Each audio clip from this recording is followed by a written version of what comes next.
Ladies and gentlemen, boys and girls, children of all ages, this is Hopeful Chewbacca back at the Church of Chewbacca, and today we're going to go over the new featured card in the Set 30 Headliners pack, Signature Series Rod Carew, as well as the two new Flawless 12-0 Battle Royale rewards, Future Stars Casey Mize, and Silver Slugger Gary Carter. We're going to do an in-depth review of each of the cards, as well as give them their Chewie ratings. Hit that subscribe button, give this video a thumbs up. Comment down below what you guys think about the new 12-0 Flawless Battle Royale rewards, as well as the Set 30 featured card, Rod Carew. And hit that notification bell so you guys know whenever I'm uploading videos. It really helps the channel grow. We're going to go over the 12-0 Flawless Battle Royale rewards first, and then we'll get into the Set 30 featured card. First, we're going to go over the former first overall pick for the Detroit Tigers, 99 overall, Future Stars Casey Mize. He's a starting pitcher that throws right-handed, bats right-handed. He throws 5 pitches, a 4-seam fastball, a cutter, a splitter,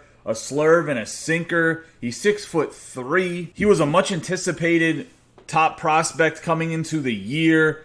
Everyone thought he would be a starter within the Tigers rotation to start the season out, and he probably will be once the season gets started. As you guys know, the owners in the Major League Baseball Players Association have finally come to terms with a deal. They're going to start training camps July 1st, so hopefully we'll get to see him pitching on a mound this year. His prospect rankings are number 13 in Baseball America, number 7 in Major League Baseball, and number 12 in Baseball Prospectus. He's the number 1 prospect in Detroit's farm system.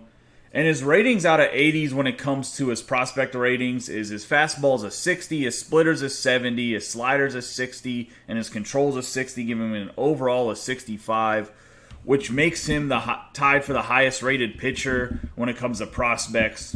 Like I was mentioning, there was a lot of hype surrounding him coming into the season because he threw a no-hitter in the minor leagues in Double-A, as well as he just kind of dominated that level of baseball, as well as had a very good college career at Auburn. Let's take a look at what his attributes look like. He has 98 stamina, 100 hits per 9, 99 K per 9, 100 base on balls per 9, 82 home runs per 9, 96 pitching clutch, 94 control, 93 velocity, and 98 break. So across the board, he has very, very good attributes. 499 overall card. I wish that his stamina was a little bit higher, somewhere at like 110. But at 98 stamina, that's more than enough to pitch deep into games. He does have very good 9s across the board. He has a really good pitch repertoire. And he starts off with a 4-seam fastball that's going to go about 98 to 99 miles an hour. Then a pretty hard cutter at 93 miles an hour, can go up to probably 95. A very, very good splitter at 85 miles per hour. His prospect card had a good splitter, so I'm assuming this card also will have a very good splitter. The slurve goes about 82 miles an hour, so there's a nice change of speed in his pitches. And he also throws the overpowered sinker that's 94 miles an hour, which means it'll hit about 96, 97 miles an hour. Let's take a quick look at his quirks. His quirks are pressure cooker, workhorse, stingy, untouchable, control artist, grounded, sinker baller, knee buckler, Mr. Splitty. So he has very good quirks for a pitcher. It's really important that he has the sinker baller, knee buckler, and Mr. Splitty, because that means that all of his secondary pitches that isn't his 4-seam fastball are going to be more effective and move more in the zone, which will make him a little bit harder to hit. Overall, this card has great attributes. The biggest downside of this card is that you have to get him at a 12-0 Flawless Battle Royale run. So he's going to be a card that's pretty limited, which means that his price is going to be up around 200,000 stubs once everything is said and done. Right away, he's going to be probably upwards of 500,000 stubs. So at that price, I don't know if he's really worth it, to be honest with you. He's a very good pitcher. He's comparative to the Newhouser and Kluber that are 99 and 98 overall, respectively. However, I don't think he has as great a stuff as that Kluber does, who's a for-free card. So this Casey Mize is going to get 4 Chewies. Very, very good card. He's going to be very expensive, which hurts his Chewie rating. And I'm just not really a huge fan of him in his prospects card. But it's hard to argue against these attributes. And if you can use him, he's going to be very, very effective. I just think with the price and the fact that his attributes aren't like super outstanding for a 99 overall, that he's going to get them 4 Chewie rating. But let me know what you guys think in the comments below, because I know a lot of guys were hyping up this card and said he's going to be the best pitcher in the game when he comes out. Let me know what you guys think. We can have a discussion about it in the comments. Next up, we have the 1985 Silver Slugger Gary Carter. He's a catcher that played for the New York Mets. He's right-handed throwing, right-handed batting. His secondary positions of first base, left field, and right field. He's diamond hitting, diamond defense. This is his age 31 season, or 1985. Within that season, he batted .281, had an on-base percentage of .365, a slugging of .488, an OPS at .858, an OPS plus of .138. I know I kind of explained OPS plus in the video yesterday. Essentially, 100's an average player. If you're above 100, very good. If you're below 100, not so good. He's well above 100 at 138, a very good OPS plus. He hit 32 home runs, had 100 RBIs, and had a 6.9 WAR. On top of winning the Silver Slugger, he was an All-Star and was 6th in the MVP race. So he had a very good year in 1985. Maybe a higher batting average would be kind of nice for the Cards attributes. But as you can see, that is revealed that his contact versus righty is only a 79. His contact versus lefty is 115. His power versus a righty is 92. 95 power versus lefties, 113 vision, 93 discipline, 118 clutch. For fielding, he has 85 fielding, 87 arm strength, 82 arm accuracy, and 72 reaction with 86 blocking, 44 speed, 5 stealing, and 5 base running aggressiveness. So you're really not going to be stealing a lot of bases with Gary Carter. He's a pretty good defensive catcher, but where he really shines is as a power bat. Obviously, against righties, he's not going to have the best contact. But with the 113 vision, I think he'll have a pretty big PCI even against right-handed pitching. And he does have very, very good power at 90 plus. Let's take a quick look at his quirks. His quirks are hitting machine, bomber, 20/20 vision, walker, vacuum, sniper, pressure cooker, and unbreakable. So he has a very important vacuum for catchers, which means he's going to block balls very well. That's what we really want in a catcher, because this year, if you don't have vacuum and you don't have good blocking, you're letting a lot of balls get past you. That's a lot of free bases to guys. Hitting machine, bomber, walker, 20/20 vision, all the big quirks for a hitter. Really like that. He has a lot of flexibility, being able to play first base, left field, right field, and catcher. Guys, once again, though, he's a 12-0 flawless Battle Royale reward, which means he's going to be very expensive. And if you get the option of picking him or Casey Mize, I'd say pick Casey Mize 100% of the time. And there's other catchers in the game that I think kind of rival this Gary Carter. I don't think this Gary Carter is much better than Prestige Joe Torre, if I'm being honest with you. So I just don't see the super value in this Gary Carter. If you're a New York Mets fan, you might want to pick up this Gary Carter later in the year when his price drops. Just like I'm going to pick up Dave Parker because I'm a Pirates fan whenever his price drops a little bit more from the last 12-0 Battle Royale rewards. So he's just not a card that I'm really super excited about. I just think there's better options at catcher for the price that he's going to be. Therefore, he's getting 2.5 Chewies.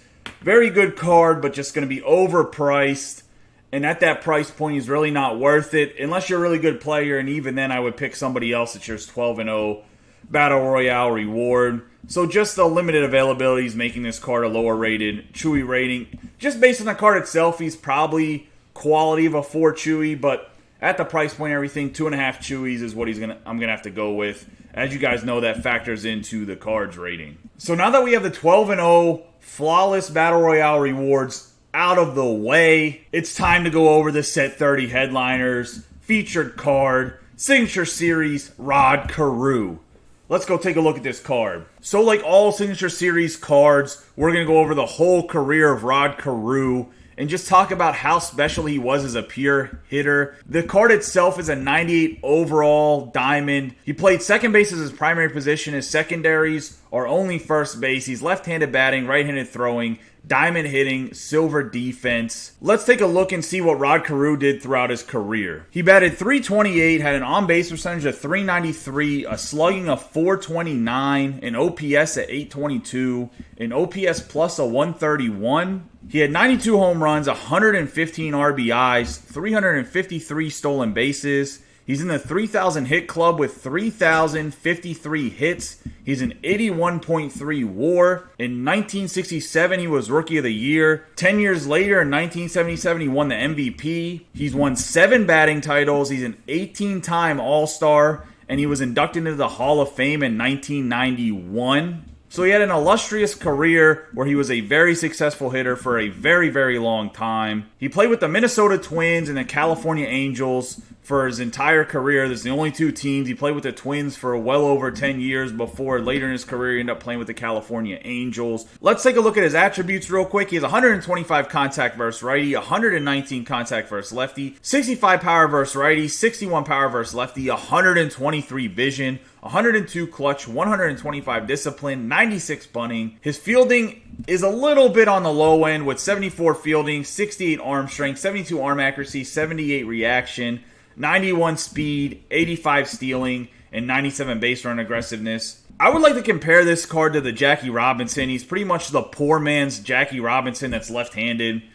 He's just a little bit less than Jackie Robinson about everything except for contact hitting. However, he does have a very glitchy, smooth swing. It's almost like a 3-4 swing, and he always seems to get base hits whenever I was using his gold card in stuff like BR or in events. He has a very, very glitchy swing. I really like it. Let's take a quick look at his quirks. His quirks are Hitting Machine, 20/20 Vision, Walker, Speedster, Thief, Pressure Cooker, Unbreakable, and Bunt Master. I think with the Hitting Machine and 20/20 Vision as well as the Walker, he's going to be a very tough out to get when it comes to striking the guy out. He's always going to make contact with the ball, especially with the huge contact numbers. And he's going to have a huge PCI as his vision attribute and his contact attributes are super, super high. I think this Rod Carew will probably settle around 25,000 stubs of how the market is and some other cards that are available, which makes him pretty affordable to a lot of people if you want to get a guy that can lead off or bat second in your lineup or bat maybe a little bit further back in your lineup in like the 8th spot. But he does have some limitations as he's not a very good fielder and he can only play second base and first base. And right now in the game, second base is super log jammed and first base is getting that way. And I'd rather have a power guy at first base with all of the future stars options and some other guys. There's no doubt that Rod Carew had a Hall of Fame career. However, a 98 overall second baseman at this point in the game that isn't a power hitter, that isn't super, super fast or super great with his glove, probably isn't going to get a lot of use. Therefore, this Rod Carew is only getting 2 Chewies just because second base is super backlogged. He's still going to cost over 20,000 stubs, so it's just not really worth it. Which is unfortunate because Rod Carew is a very, very good player, but he's getting 2 Chewies. If he came out early in the game, he would definitely be probably a fan favorite for a lot of guys playing the game because I do think he's going to be a really good card. I just think there's so many better options at second base that are free already in the game. Well, guys, that's the review of the 2 new flawless 12-0 Battle Royale rewards as well as the Set 30 Headliners featured card, Rod Carew. I hope you guys enjoyed the video. Comment down below what you think about the cards that came out today. And you guys have a great day and be safe.